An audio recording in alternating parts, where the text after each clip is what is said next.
چلیں ہم آج کی ڈیجیٹل دہشت گردی شروع کرتے ہیں۔ مطلب افسوس کی بات ہے کہ بچوں کو شہید کر رہے ہیں جو لوگ اور جو سوشل میڈیا پہ بیٹھ کے تنقید کر رہے ہیں وہ سب ایک ہیں۔ یہ ہمارے ملک کے D G I S P R صاحب نے بولا ہے۔ D G I S P R صاحب جو پورے ملک کی آرم فورسز کی زبان بولتے ہیں۔ D G I S P R صاحب کے 1 گھنٹے کے اوپر کی پریس کانفرنس غیر میسر ثابت ہوگی، ناٹ بیکاز کہ ان کی باتیں غلط تھیں، باتیں تو انہوں نے بہت اچھی کی ہیں، لیکن سالو کرنے کا طریقہ غلط ہے۔ یہ بات بالکل آبویس ہے کیونکہ طریقہ اسٹیبلٹی لانے کا ہمارے ملک میں ہمیشہ پرسنل ناپسند یا پسند کے اوپر رہا ہے۔ مثال اگر یہ محسوس کروانا تھا کہ عمران خان کو لانچ کرنا ہے تو ہمارے ملک کی اسٹیبلشمنٹ کا اسٹیبلٹی کا طریقہ صرف ایک ہی تھا کہ نواز شریف اور پی ایم ایل این کو باہر رکھا جائے، اور آج اسٹیبلٹی کا طریقہ ایک ہی ہے کہ عمران خان اور پی ٹی آئی کو باہر رکھا جائے۔ اب اس کے علاوہ اگر کوئی اور ریزن ہے تو مجھے کوئی پروف کر دیا کر۔ جو انہوں نے کہا وہ ہم سب نے سنا ہے، اور میں ان کی بہت ساری باتوں سے اتفاق کرتا بھی ہوں اور بہت ساری باتوں سے اتفاق نہیں بھی کرتا۔ میرے کچھ موٹے سے سوال ہے اور اس کے بعد میں اپنے انالیسس کروں گا جو بقول D G I S P R کے حساب سے وہ ڈیجیٹل دہشت گردی ہے، کیونکہ ہمارے منہ میں تمہاری زبان تھوڑی ہے۔ برا نہ لگ جائے اس لیے میں نے پورا شعر نہیں لگایا۔ ایک وینیو سے کہ ایسے سیریس ایشوز کو پالیٹکس کے حوالے نہیں کرنا چاہیے، جیسے آپریشن وغیرہ، یہ ساری باتیں۔ ڈو یو مین ٹو سے کہ پالیٹکس از نان سیریس اور آپ جو بول رہے ہیں وہی صرف سیریس چیز ہے؟ یہ پہلا پرابلم ہے۔ یہیں سے پھر ساری باتوں کا جواب ملنا شروع ہو جاتا ہے۔ وین یو سے کہ عوام کو کچھ نہیں پتا لیکن صرف ہمیں پتا ہے۔ خیر، سیاست میں بے وقوفانہ باتیں ہوتی ہیں اور ہر جگہ ہوتی ہے۔ مثال، اگر کوئی یہ سمجھے کہ افغانستان میرے لیے کوئی اہمیت نہیں رکھتا تو وہ احمقوں کی دنیا میں رہتا ہے۔ افغانستان میرے دل میں دھڑکتا ہے، افغانستان میری عزت ہے۔ اب یہ بیوقوفانہ بات ہے کمپلیٹلی۔ سر جی، آپ سے نفرت کرتے ہیں افغانی، اس کی مثال وہ ایک بار نہیں 1000 بار دے چکے ہیں، اسپیشلی جو یہ ابھی فرینکفرٹ کے کونسولیٹ میں ہوا ہے یا اس کے اوپر جو ہوا ہے، اور آپ اپنی انٹرنل سکورنگ کے لیے ان لوزر سے ہمیں نہ جوڑیں مہربانی کر کے۔ لیکن ان کا قصور بھی نہیں ہے، یعنی کہ افغانیوں کا قصور بھی نہیں ہے، ان سے نفرت ہم نے خود دلوائی ہے۔ ہم نے ان کے ملک کو جان بوجھ کے ٹیررسٹ کے حوالے کروایا۔ افغانستان میں پختون صرف ساؤتھ میں رہتے ہیں، وہ صرف ایک پٹی ہے، اور ناردرن ایریاز یا جو دوسری طرف ہے وہاں بہت شناختیں رہتی ہیں جن کو طالبان کی گورنمنٹ سے کوئی لگاؤ نہیں ہے۔ لیکن کیا کریں، جو ٹیررسٹ ہم نے 20 سال کی محنت لگا کے ان کے ملک پہ مسلط کیے، آج وہی ہمیں آنکھیں دکھا رہے ہیں۔ اور میں نے لاسٹ ٹائم ہی بولا تھا کہ ان کی آنکھیں دکھانا صرف اسی وجہ سے ہے کیونکہ دے نو کہ پولیٹیکل سپورٹ نہیں ہے آپ کے پاس، اسپیشلی ان کے پی کے۔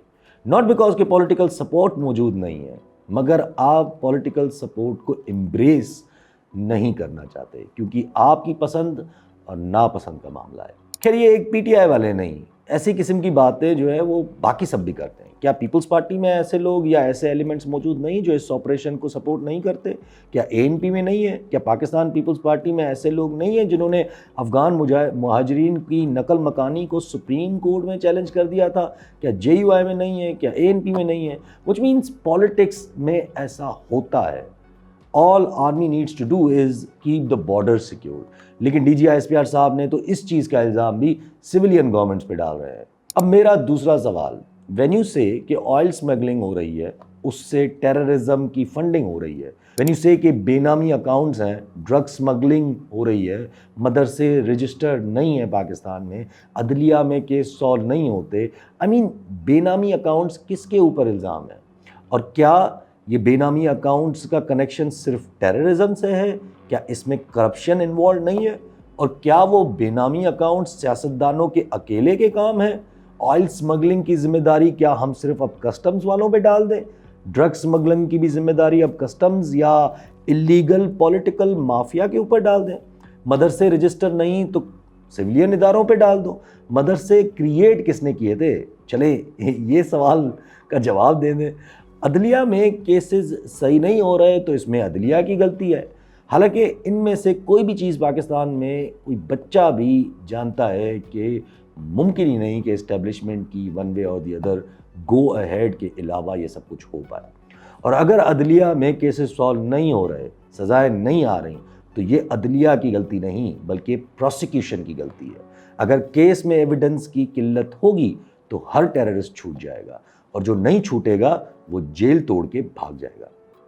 میں کوئی انوکھی بات نہیں کر رہا ہوں، یہ سب فیکٹس ہے، بس ریالٹی چیکس ضروری ہیں کبھی کبھی تھوڑے تھوڑے۔ اس لیے جب یہ باتیں آئیں تو میں پریس کانفرنس سن کے تھوڑا سا کنفیوز ہو گیا کہ کیا ہمارے ملک میں کوئی اللیگل پولیٹیکل مافیا اتنی اسٹرانگ ہے کہ اتنے سالوں سے یہ جو سب ہو رہا ہے اسٹارٹنگ فرام 1979 ٹل ناؤ وہ ایک مافیا تھی جو کر رہی ہے۔ D G S P R صاحب کی پریس کانفرنس کنفیوژن کا شکار تھی بٹوین دیئر اون نیریٹیوز۔ میں سمجھاتا ہوں لاسٹ میں عمران خان صاحب نے دی سنڈے ٹائمز کو انٹرویو دیا اور پھر ان کے انٹرنیشنل میڈیا کوآرڈینیٹر کو اٹھا لیا جاتا ہے۔ جب ہائی کورٹ بولتی ہے کہ پیش کرو تو اچانک سے یاد آتا ہے کہ احمد جنجوعہ صاحب تو ٹیررسٹ سے ملے ہوئے ہیں اور ان کے پاس تو بارودی مواد موجود ہے۔ جہاں آپ ہمیں اتنا سمجھایا کہ انتشار کیا ہوتا ہے، وہیں آپ احمد جنجوعہ کو گم کر کے پھر دکھا رہے ہو کہ بارودی مواد ان کے پاس موجود تھا۔ میرے نزدیک یہ بہت ہلکے لیول کا کام ہے اور یہ گورنمنٹ کا کام ہے، اسٹیبلشمنٹ کا نہیں ہے۔ ہاں البتہ ان کی طرف سے روکا نہیں جائے یا روکا نہیں گیا ہو وہ ایک الگ بات ہے۔ پھر رؤف حسن صاحب کو گرفتار کر کے لے گئے۔ رؤف حسن صاحب کی ایج کیا ہوگی؟ جتنی بھی ہے وہ ایک ضعیف انسان ہے۔ اچھا اس کے ساتھ ساتھ پی ٹی آئی کے سیکریٹریٹ پہ بھی دعویٰ بول دیا، چیزوں کو بھی اٹھا کے لے گئے، اور یہ کیا کس مومنٹ پہ ہے؟ جب پی ٹی آئی کو اپنے حلف نامے سبمٹ کروانے ہیں۔ نیشنل اسمبلی کے حلف نامے پی ٹی آئی سبمٹ کروا چکی ہے، لیکن کے پی کے اور پنجاب کے حلف نامے پی ٹی آئی نے سبمٹ نہیں کروائے تھے اور ان کو ابھی کروانے تھے۔ یہ کیوں ہوا؟ مطلب حاصل مطلب کیا تھا اور کروایا کس نے؟ میرے نزدیک یہ بھی اسٹیبلشمنٹ کا کام نہیں ہے، یہ بھی ہماری سرکار کے کام ہے، اور اس سے پروو ہو رہا ہے کہ ہمارے اقتداری حلقے ریزرو سیٹس والے فیصلہ ماننے جا رہے ہیں، لیکن اپنی طاقت بھی ساتھ ساتھ دکھاتے ہوئے۔